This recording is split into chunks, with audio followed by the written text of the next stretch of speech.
Assalamualaikum dan salam sejahtera. Saya Hafiz Omar. Hari ini hari Jumaat 3 Julai dan berikut ialah ulasan berkala bagi instrumen forex paling popular iaitu pasangan euro dolar dan pound dolar.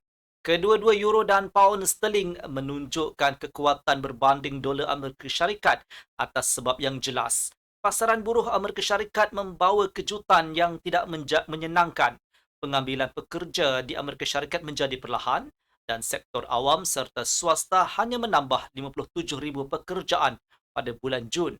Data bagi 2 bulan sebelumnya juga telah disemak. Kadar pengangguran susut kepada 4.2%. Hakikatnya, orang ramai mula berhenti mencari pekerjaan.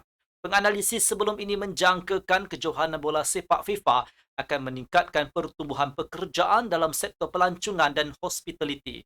Namun, perkara itu tidak berlaku. Kebanyakan pekerjaan baharu direkodkan dalam sektor penjagaan kesihatan. Kesimpulannya, pasaran buruh Amerika Syarikat kini sedang berdepan tekanan. Dengan pertumbuhan pekerjaan yang perlahan, persoalan mengenai kenaikan kadar faedah kini menjadi semakin tidak pasti. Senario hawkish ini telah dibincangkan oleh penggubal dasar Fed 2 minggu lalu. Dalam masa yang sama, jika kenaikan kadar faedah menjadi tidak pasti, keadaan ini adalah negatif untuk dolar Amerika Syarikat dan positif untuk aset berisiko seperti euro dan pound sterling. Sementara itu, bank-bank pusat utama sedang menilai semula dasar dan unjuran ekonomi mereka susulan kejatuhan harga minyak dan sedikit penyelesaian dalam konflik Timur Tengah. Oleh itu, Rizab Persekutuan dijangka akan bertindak lebih berhati-hati kerana retorik yang terlalu hawkish boleh menjejaskan pasaran buruh yang rapuh. Jika Fed terlalu agresif dalam memerangi inflasi, keadaan ini boleh memberi tekanan kepada pasaran buruh.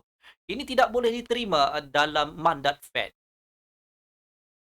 Seperti biasa, kita melihat kalender ekonomi untuk mendapatkan gambaran tentang pemacu pasaran.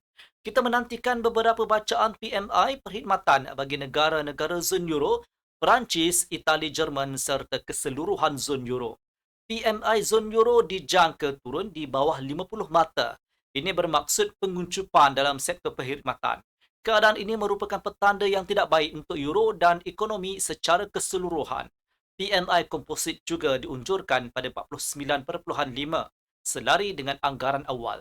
Faktor ini juga boleh menekan euro. Oleh itu, kita mungkin melihat pengambilan untung selepas kenaikan yang agak baik dalam beberapa hari kebelakangan ini. UK juga akan menerbitkan PMI yang sama. Pedagang berkemungkinan akan melihat angka yang hamba. Pound Britain juga boleh mengalami pembetulan penurunan. Kalender ekonomi Amerika Syarikat pula kosong hari ini.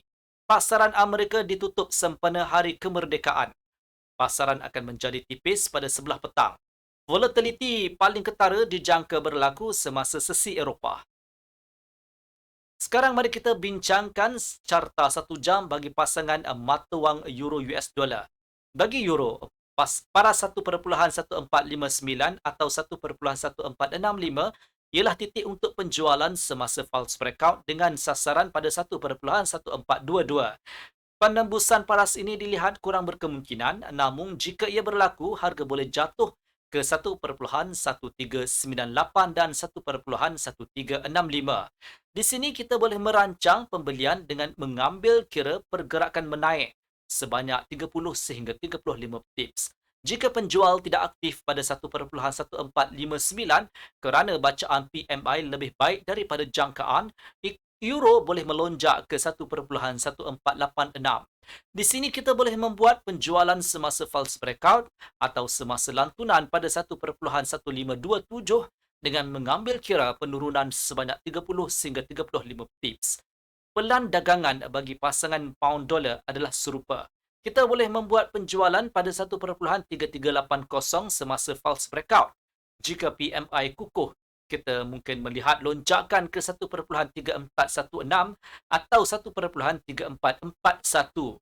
Jika itu berlaku, kita boleh membuat penjualan dari paras tersebut. Jika PMI mengecewakan, kita mungkin melihat false breakout pada 1.3380 dengan sasaran ke 1.3335. Di sini saya menjangkakan pembeli akan mula aktif.